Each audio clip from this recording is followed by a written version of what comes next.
Merci beaucoup, Monsieur Wirth, de l'invitation de l'Institut européen des parcs et jardins et aussi pour votre aide pour le travail que j'ai effectué sur Repton. Alors, étant plutôt de formation littéraire, j'ai choisi de commencer par une citation de Jane Austen, la fameuse romancière anglaise, qui mentionne mon personnage, Humphrey Repton, dans un roman de 1814, Mansfield Park, où l'un des personnages, qui est jaloux du domaine de l'un de ses voisins, s'écrie « La propriété de Smith fait l'admiration de toute la contrée. Pourtant, elle n'était rien avant Repton, avant que Repton la prenne en main. Je crois que je vais engager Repton. » Alors, ce rien est évidemment intéressant et suppose que Repton a apporté une sorte de valeur ajoutée à un terrain, au demeurant agricole, qui n'était soi-disant rien selon ce personnage.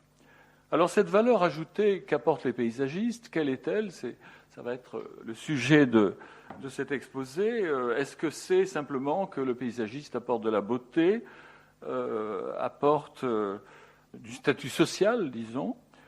Alors Repton, vous le verrez, utilise des mots qui paraissent a priori un petit peu abstraits, des mots comme la convenance, l'utilité, le caractère. Alors on peut s'interroger sur ces termes un peu abstraits que j'essaierai d'éclairer. Repton, en 1814, était à l'apogée de sa carrière et passait pour le digne successeur de Brown, qui était le plus grand paysagiste anglais du XVIIIe siècle. Pourtant, c'était un peu, avant ses débuts dans le paysagisme, c'était un peu un touche-à-tout, et il n'est véritablement devenu paysagiste qu'à l'âge de 36 ans. Mais grâce à quelques idées originales que je vais exposer, et aussi à une grande force de travail, on sait qu'il a parcouru des milliers de kilomètres pendant toute sa carrière, il a réussi à s'imposer comme le leader de la profession toute jeune finalement, de jardinier paysagiste. Pour commencer, j'évoquerai rapidement l'héritage qu'il a recueilli de Brown, qui était le plus grand paysagiste anglais du XVIIIe siècle. Et vous verrez que tout en professant une admiration un petit peu de convention pour Brown, il le critique un petit peu, notamment dans ses écrits. De même, Repton a voulu se donner une place sur la scène paysagère en critiquant également les tenants du jardin pittoresque. Vous savez que c'était la mode du jardin pittoresque à la fin du XVIIIe siècle. Donc vous voyez, Repton, entre Brown et le pittoresque, a tenté de développer sa critique et de forger sa propre place.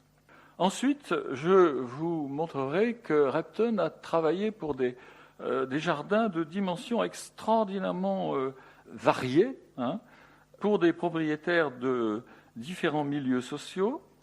Et je vous évoquerai, bien sûr, ce que vous voyez dès maintenant, ces livrets rouges, qui étaient une combinaison d'images doubles, comme vous voyez, le plus souvent, du style après et avant mon intervention. Ces livrets rouges nous renseignent énormément sur ces travaux. Ensuite, et ce sera le cœur de mon propos, je décrirai ce que j'appelle les procédés de Repton, qui se montra tout à fait inventif et éclectique, aussi bien dans d'immenses parcs de plusieurs milliers d'hectares que dans des parcs urbains ou suburbains beaucoup plus petits. Et enfin, si j'ai le temps, du moins, je vous montrerai que Repton, bien que ses jardins aient en grande partie disparu pour différentes raisons au XIXe siècle, Repton a des héritiers parmi les grands paysagistes anglais et continentaux d'ailleurs du XIXe siècle, notamment dans les jardins publics. Donc, premier point, Repton s'affirme sur la scène paysagère en développant des critiques de Brown en particulier. Alors, très rapidement, je vous passe quelques images. Vous avez ici le parc de Petworth de Brown qui vous montre un exemple d'immense parc. Et Repton a lui aussi travaillé sur d'immenses parcs. Le créateur du style paysager, là vous avez la carte de visite de Repton, où il se montre avec un théodolite, l'outil de la profession, habillé en gentleman. Vous voyez, il tenait beaucoup à ne pas être considéré comme un technicien. Et là, je vous montre un de ces livrets rouges qu'il rédigeait et qu'il donnait à ses clients, si du moins il l'embauchait. S'il ne l'embauchait pas, il leur faisait payer. Bon.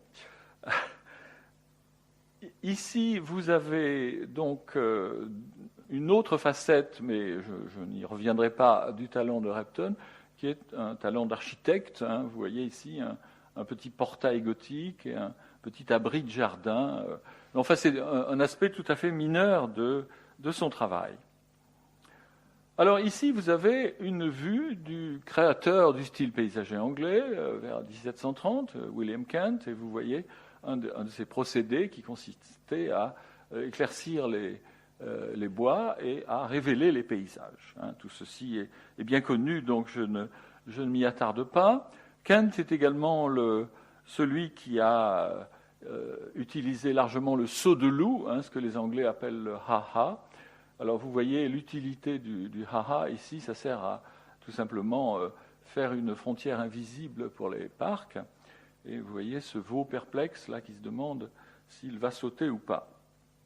Autre image montrant les débuts du style paysager, donc des écrans d'arbres de William Kent, qui sont inspirés, semble-t-il, par des décors de théâtre, voyez, avec des coulisses à droite et à gauche, et révélant un fond de scène.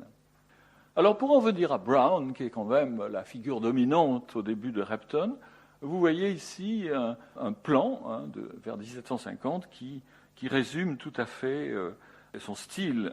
Immense pelouse nue au centre, bouquet d'arbres isolés, vous voyez, le long de la route périphérique, plan d'eau irrégulier et ceinture d'arbres dissimulant des vues qui étaient jugées indésirables.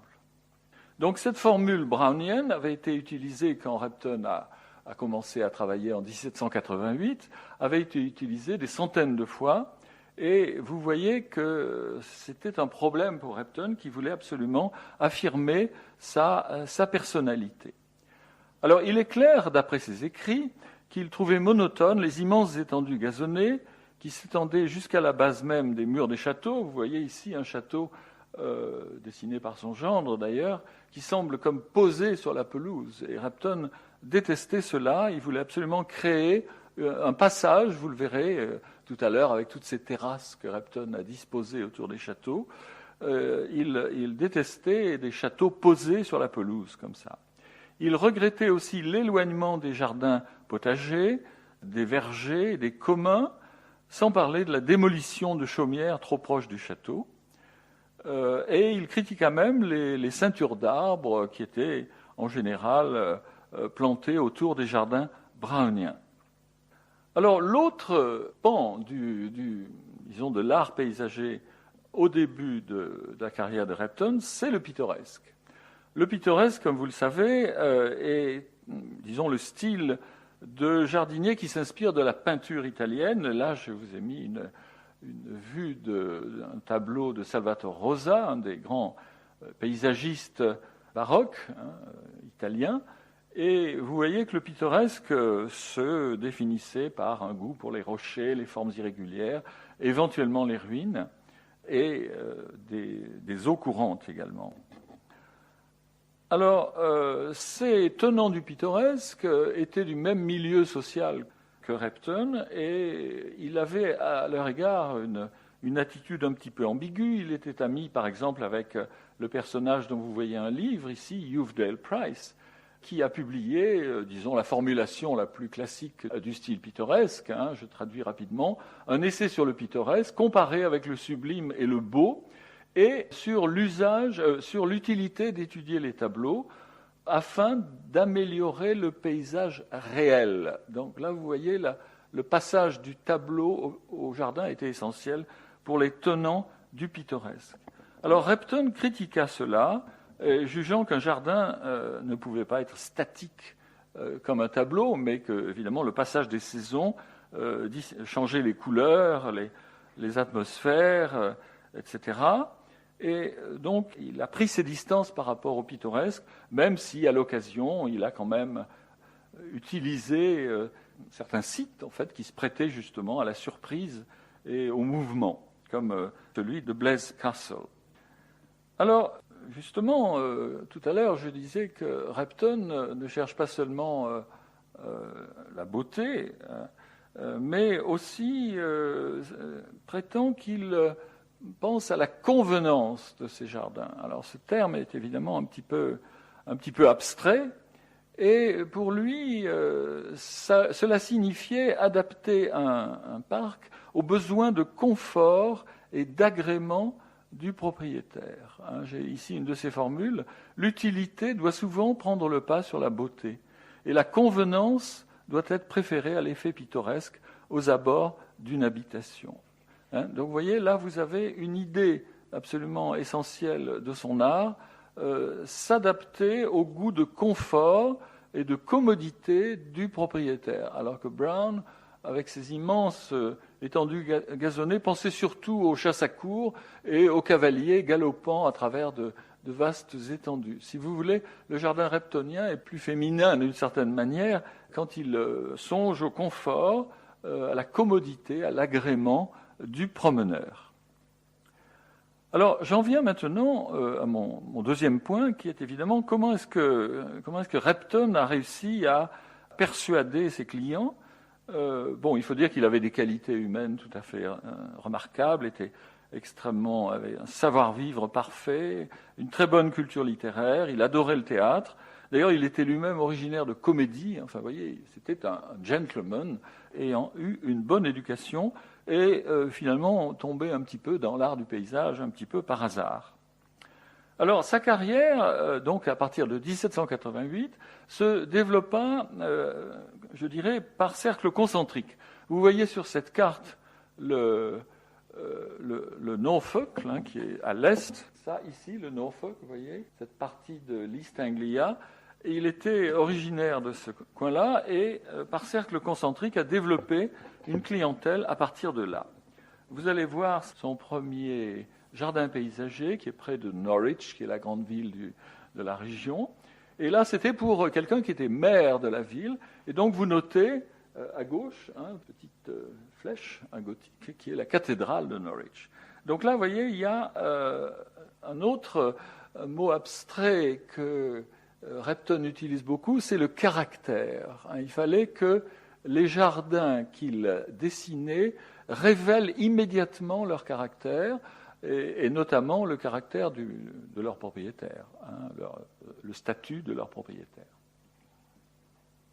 Alors, une autre manière fort efficace de s'installer dans la profession fut de faire un petit peu de politique.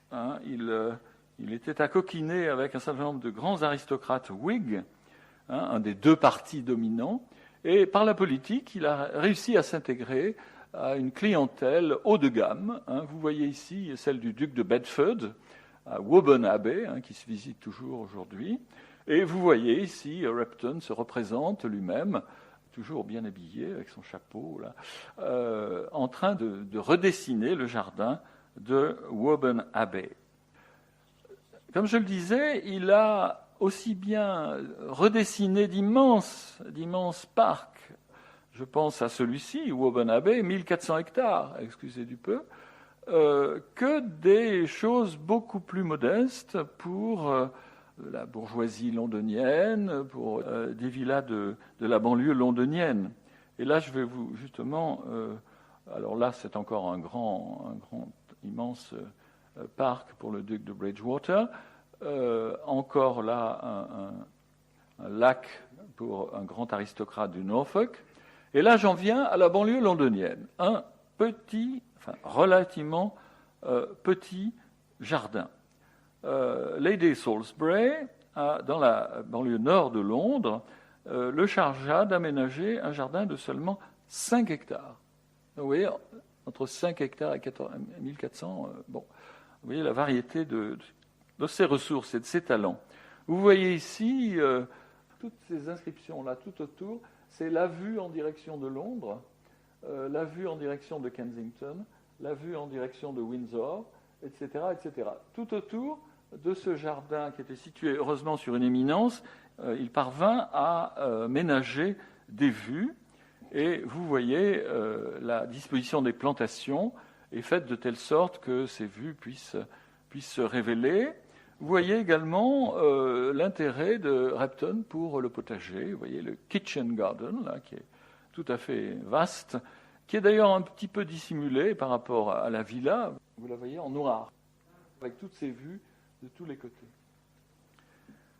Donc un réseau de chemins en courbe permettant de tirer parti au maximum de ce terrain relativement exigu. Plus petits encore furent les 3 squares londoniens que Repton dessina. Alors vous voyez ici un square qui existe toujours, qui est le square de Russell Square, pas très loin du British Museum, en plein centre de Londres, le plus grand square londonien. Vous voyez ici ce dessin en fer à cheval, conduisant à une statue, qui était la statue du duc de Bedford, vous voyez toujours un de ses clients huppés, duc de Bedford qui était à la fois propriétaire du terrain et qui offrit, qui décida de prévoir un jardin public, un jardin privé, à l'époque c'était privé, pour les résidents du square. Donc, vous voyez, c'était en fait une opération de promotion immobilière. C'est pourquoi j'ai mis comme titre promoteur et bienfaiteur. D'une part, il touchait les loyers des gens qui avaient fait construire des maisons là, et puis il ménagea ce vaste espace vert tout à fait intéressant, dont il subsiste un petit fantôme aujourd'hui avec cette tonnelle, la tonnelle étant également un des motifs favoris de Repton. Alors, je vous montre maintenant ce que j'appelle les coulisses des livrets rouges. En jouant sur le mot coulisses, évidemment, je devrais dire rabat plutôt.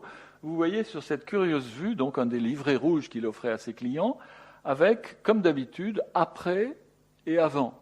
Alors, les morceaux de carton illustrés que vous voyez en bas, normalement, étaient fixés au bas de la page du haut. Vous voyez ce que je veux dire? Et vous pouviez, c'était des rabats, donc vous voyez très facilement avant et après.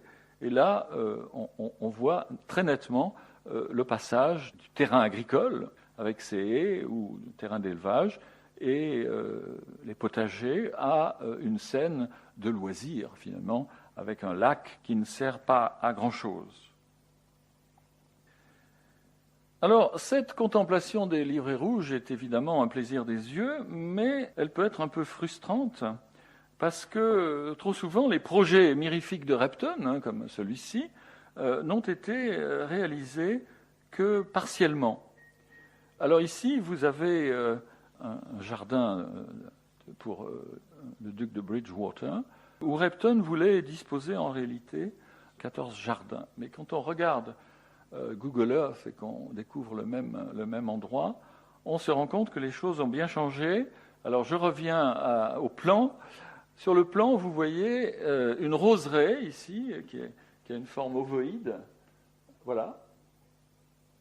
Et là, vous voyez, au-dessus de la roseraie, vous voyez un arboretum, vous voyez plusieurs jardins plantés de plantes plus ou moins exotiques, et vous voyez parsemés à droite et à gauche des petits jardins, et là, il a indiqué sur son plan parterre fleuri. Alors, quand on regarde ce qui subsiste de nos jours, on déchante évidemment. Maintenant, c'est une école pour cadres, une école très chère pour cadres, et vous voyez que ce qui reste d'authentique là-dedans, c'est évidemment la roseraie. La partie arboretum, vous voyez, est assez dépeuplée. Quant aux autres petits jardins, on a beaucoup de surprises. Celui qui est en bas à gauche, qui a l'air tout à fait intéressant, eh bien celui-ci, il est d'après Repton, il n'est pas du tout de son époque. Donc vous voyez, ces livrets rouges montrent leurs limites. J'en viens maintenant au cœur de mon exposé, qui est les procédés créatifs de Repton. Nous la connaissons de 3 manières, par ses livrets rouges, par quelques restes de ses parcs, et aussi par ses textes publiés. J'ai justement traduit récemment, grâce une subvention de la Fondation des Parcs et Jardins, l'un des textes les plus intéressants où il résume tout à fait son art. Donc, l'analyse de ces trois sources montre que Repton a renoncé à l'illusion du naturel. Trop souvent, on dit le style paysager imite la nature.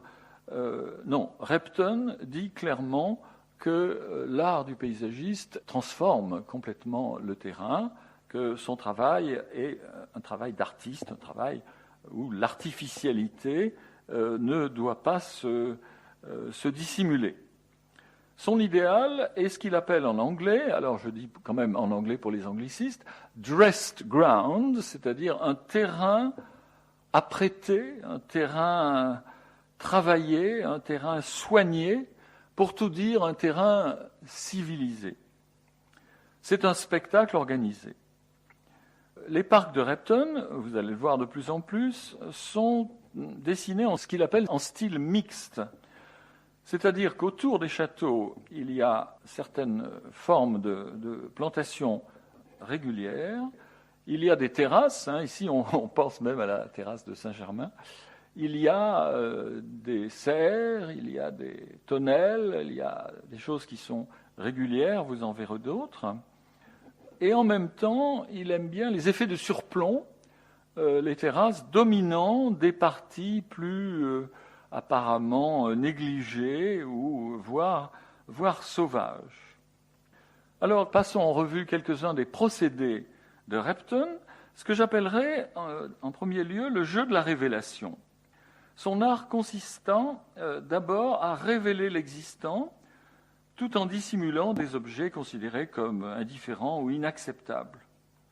Alors, révéler l'existant, souvent, c'était extrêmement économique. Vous voyez, sur cette paire d'aquarelles avant et après, vous voyez qu'il s'est contenté là, vous voyez le cache, il est très apparent, le cache sur la partie gauche, et quand on enlève le cache, on découvre une petite rivière qui serpente, qui était dissimulée, et au fond, on découvre une ruine médiévale que Repton, naturellement, s'est empressé de restaurer pour qu'elle forme une sorte de fond de tableau. Donc, vous voyez ce côté à la fois économique, puisqu'il a suffi d'abattre des arbres, et puis ce côté théâtral, révéler un château associé à l'histoire locale. Donc, vous voyez ici, ce qu'il appelle le caractère du jardin apparaît. Le jardin est ancré dans l'histoire locale grâce au château féodal.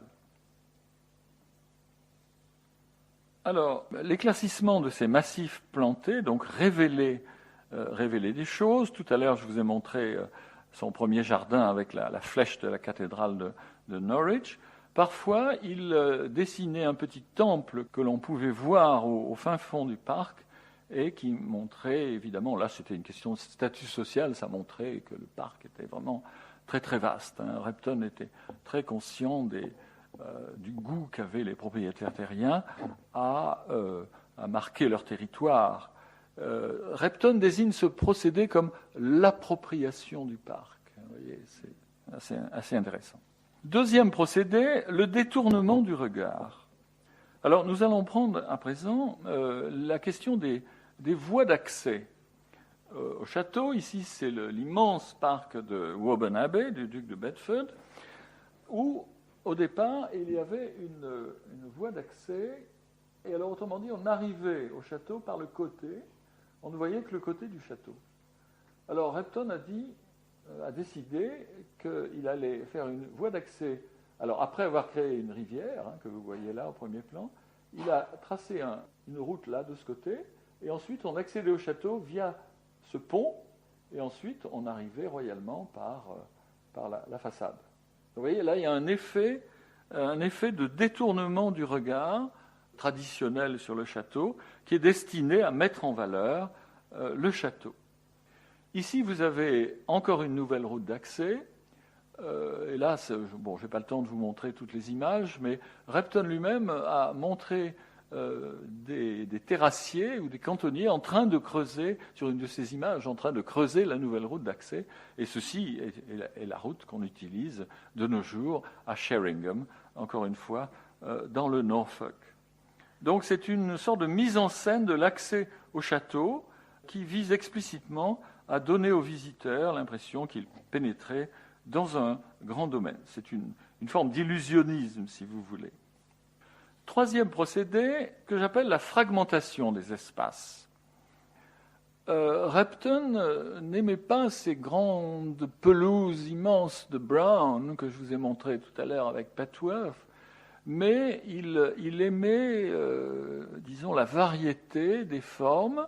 Vous avez sur cette belle photo aérienne de Milton Park, vous avez à la fois des potagers, vous voyez assez près du château, 2 potagers, vous avez des jardins réguliers ici, et puis vous avez le reste du paysage qui est dans le style plus libre. Et maintenant, comme vous pouvez voir, c'est transformé en un terrain de golf. Alors, pour créer la variété, Repton aimait bien les petits jardins clos, éventuellement géométriques. Vous avez ici la roseraie dont je vous ai montré le plan et la vue aérienne tout à l'heure à Ashridge, donc la roseraie de Repton, qui existe toujours, entourée de haies. À l'époque, les haies étaient beaucoup plus hautes, et donc où il y avait un effet de surprise quand on se promenait à l'extérieur de cette roseraie, de la découvrir. Et c'est là qu'il a voulu créer 14 jardins différents. Parfois, ces jardins de forme régulière étaient disposés en terrasse, des sortes de jardins suspendus.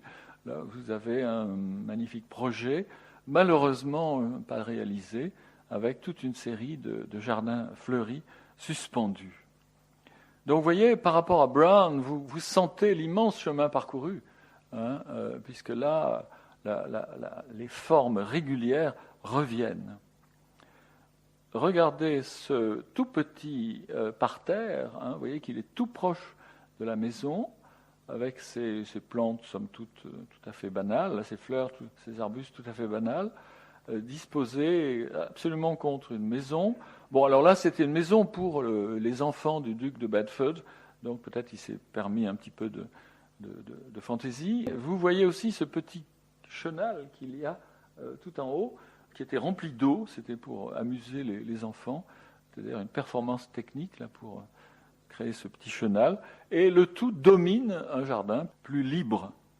Alors je vous donne une citation ici de Repton. Un jardin de fleurs, dit-il, doit être un élément séparé et distinct de l'ensemble du parc paysager.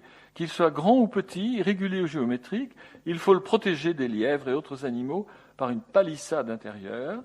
Dans cet enclos, des plantes de toutes sortes doivent être préférées. Et on doit prévoir une terre, une disposition particulière pour chaque espèce. Donc un certain intérêt pour la botanique. Quatrième procédé, le jeu de la couleur et de la lumière. Ici, vous voyez que Repton était sensible au reflet de la lumière sur les lacs qu'il créait. Les lacs, évidemment, créaient une lumière venant du bas, hein, qui éclairait les arbres par-dessous. Il était très, très sensible. Il n'est rien de plus attachant, écrit-il, que le contraste entre le reflet de feuillage sombre avec les parties de la rive reflétant seulement le ciel. Vous voyez, c'est un effet qui n'est pas immédiatement perceptible quand on se promène, mais quand on regarde les aquarelles de Repton, on comprend ce qu'il veut dire avec ce contraste ici à Wentworth Woodhouse. Cinquième procédé, le mouvement. Chez Brown, les pelouses étaient nues, sauf quand certains cavaliers dévalaient pour chasser le renard. Mais Repton voulait qu'il y ait en permanence du mouvement. Et alors il écrit une grande étendue de terrain, même bien tenu, sans objet en mouvement, ne présente qu'une scène mélancolique. Donc là, appel aux émotions, à la réception par le promeneur. Le paysagiste n'a jamais manqué d'inclure dans ses aquarelles des petits bateaux à voile, et de recommander leur installation sur des lacs. Ici, vous avez 2 bateaux à voile, ce qui paraît beaucoup, pour un petit lac comme cela. Et il croyait beaucoup aussi à la fonction des animaux et même des visiteurs des jardins. Donc il il parle sans arrêt du spectacle des moutons, des vaches qui traversent le parc, alors qui sont bien sûr éloignés de la proximité du château, mais qui sont quand même très visibles. Là, j'ai trouvé une vue qui m'a amusé, ce que j'appelle un paysage industriel. Si vous regardez bien au fond de la vallée, vous avez la fumée des cheminées d'usine de Leeds, qui était la grande ville manufacturière du coton, de la révolution industrielle. Donc vous voyez, il a réussi à créer un mouvement avec cette fumée des cheminées d'usine, mais cette fumée pouvait être la fumée d'un cottage plus rapproché. Vous voyez, ce goût d'une certaine humanisation du paysage. Il n'était pas hostile à ce que des touristes viennent visiter ces jardins. Il écrivait le chatoiement occasionnel de silhouettes mobiles au loin, il faut toujours que ce soit un peu au loin quand même, et le spectacle de voitures entrant dans le domaine offrirait des signes d'animation contrastant avec le paysage tranquille aperçu depuis le château. Donc ici, vous avez une hiérarchie. Vous avez le lointain, où là, il faut du mouvement, et le proche, où là, c'est le contrôle strict de ce qui se passe par le propriétaire. 6e point, la relation entre le château et le parc. Alors là, c'est justement quelque chose à quoi Repton tenait beaucoup. Repton pensait que des lignes géométriques étaient tout à fait admissibles aux abords immédiats du château. Ici, vous avez un exemple quasi caricatural, qui pourrait être du XVIIe siècle presque, où vous avez une terrasse dominant le lac artificiel, tout à fait collé au château de Stoneleigh. Donc la terrasse, plus ou moins large, est vraiment un indice du jardin reptonien. Ici, vous avez quelques charmantes fillettes costumées sur la terrasse de Hatchlands. De nouveau, terrasse régulière avec un fleurissement tout autour pour dominer la scène la plus libre qui est au-delà.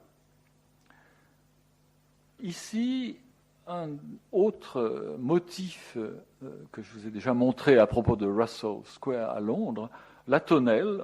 Vous avez ici une tonnelle, la tonnelle très longue, reliée en fait quasiment la demeure de Hensley à une partie éloignée du jardin. Alors, sur cette vue de Whitton Hall, ici, vous avez les bosquets, l'importance des bosquets. La maison, vous la voyez, est en bas, house, en rose, là. Et vous voyez, tout près de la maison, il y a des bosquets qui nous font penser, une fois de plus, à Jane Austen et à la promenade de ces jeunes filles dans les shrubberies, les bosquets environnants.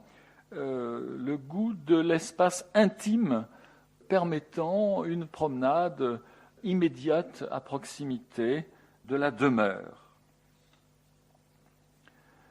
Alors, cette fragmentation des espaces, cette variété d'effets et de formes, ce goût de l'intime, de l'aménagement d'espaces intimes, même au sein d'immenses parcs, est véritablement ce qui qualifie le style de Repton.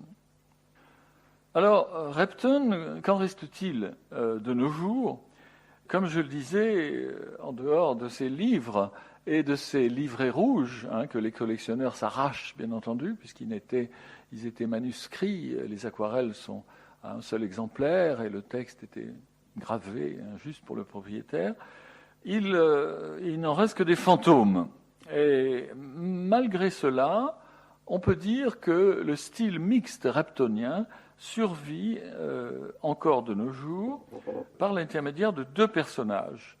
L'un est John Claudius Loudon, L-O-U-D-O-N, qui a décrit son propre style comme le style jardinesque, c'est-à-dire que son obsession, c'était de mettre en valeur des spécimens un peu exotiques, un peu rares.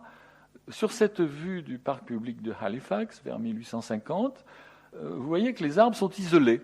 L'idée, c'est de faire admirer des spécimens. Alors ça, c'est pas tout à fait du Repton, mais c'est quand même pas très loin de lui. On le trouve dans le jardin public. Un deuxième exemple, c'est le jardin public de Buxton, par Joseph Paxton. Alors Paxton, il est plus connu comme le créateur du Palais de Cristal de l'Exposition universelle de Londres en 1851, mais c'est également un créateur de très nombreux jardins publics et privés. Et là, vous avez la recette reptonienne. Vous avez à droite, en haut, vous avez la terrasse. Vous voyez, le bâtiment, qui est d'ailleurs une serre, une immense serre, et vous avez la terrasse devant la serre, dominant, là vous ne voyez pas le relief, bien sûr, dominant le paysage en contrebas, et vous avez beaucoup de ces chemins qui serpentent, de manière un petit peu arbitraire, à vrai dire, mais qui permettent d'isoler des espaces intimes à l'intérieur de l'espace. Donc il y a une quantité de jardins publics en Angleterre qui existent encore de nos jours et que l'on peut encore visiter et où l'on voit une sorte de fantômes reptoniens. Je vous indique les noms de 2 ou 3 de ces paysagistes qui sont des héritiers de Repton. En dehors de Paxton, il y a Joseph Gibson, Edward Kemp et Edward Milner, qui ont d'ailleurs collaboré avec Paxton. Alors, encore une vue de ces terrasses reptoniennes. Là, c'est encore un travail de Paxton et Milner. Vous voyez que la terrasse est de plus en plus large. Vous avez en bas la terrasse simple, et puis un peu plus bas, vous avez quelques marches, vous avez une terrasse plus élargie que Paxton décrivait comme un jardin italien. Mais en fait, bon, je ne sais pas si c'est vraiment italien, mais c'est directement emprunté à Repton. C'est la terrasse dominant le parc libre. Donc l'œuvre de Repton, malheureusement, s'est effacée au fil du temps et ne survit que par procuration. Je voulais vous montrer, pour terminer, une dernière gravure assez émouvante à la fois et assez ironique de la part de Repton, publiée dans son dernier livre, où de nouveau, il a recours à après et avant.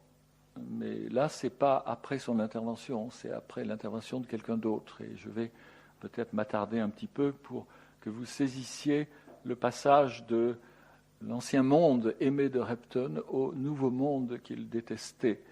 En bas, l'ancien monde. En bas, des formes souples, une barrière, une palissade à moitié démolie qu'on peut aisément franchir grâce à un échalier, vous voyez à gauche, sous le grand arbre. L'image du bas à droite, vous avez des gens qui prennent le temps de causer. L'image d'en haut montre les soi-disant améliorations. Vous savez que le mot improvements veut dire à la fois amélioration et aménagement paysager. C'est d'ailleurs intéressant, cette polysémie du mot improvement. Et vous voyez que dans le nouveau monde détesté de Repton, les gens ne prenaient pas le temps de causer, longeaient des palissades absolument ou presque infranchissables, où étaient plantés des conifères très drus qui ne laissaient même pas passer le regard. À droite, vous avez le retour à la scène que je vous montrais sur la première image, qui est un champ labouré. Et Repton se lamente que l'appât du gain a fait qu'on a remis en culture des espaces qui étaient jadis des jardins paysagers. Écoutez cette déclaration pessimiste de 1816. L'appât forcené du gain est non seulement le fait de nouveaux propriétaires faisant du commerce, pour lui c'était l'abomination de faire du commerce, mais aussi d'héritiers d'anciennes familles qui se font fermiers, éleveurs ou bouchers, c'est-à-dire éleveurs en fait, et non que faire de jardiniers paysagistes. Ils renoncent à la beauté pour le profit et au paysage pour le rendement. Donc vous voyez une fin de carrière un petit peu amère pour Repton, qui en outre avait eu un accident de cabriolet et après avoir parcouru des milliers de milles dans toute l'Angleterre, a été réduit à un fauteuil roulant. Donc on comprend qu'il soit un petit peu pessimiste. Alors il noircissait peut-être un petit peu la scène future, puisque, comme je vous l'ai dit, il a survécu dans les jardins publics et également dans quelques demeures aristocratiques nouvelles, où il y a de fort beaux jardins victoriens. On aboutit à une sorte de paradoxe. Cet ancien monde, qui était en voie de disparition selon lui, a survécu dans des villes dans les jardins publics urbains, où donc son style mixte a eu un bel avenir. Voilà, je vous remercie.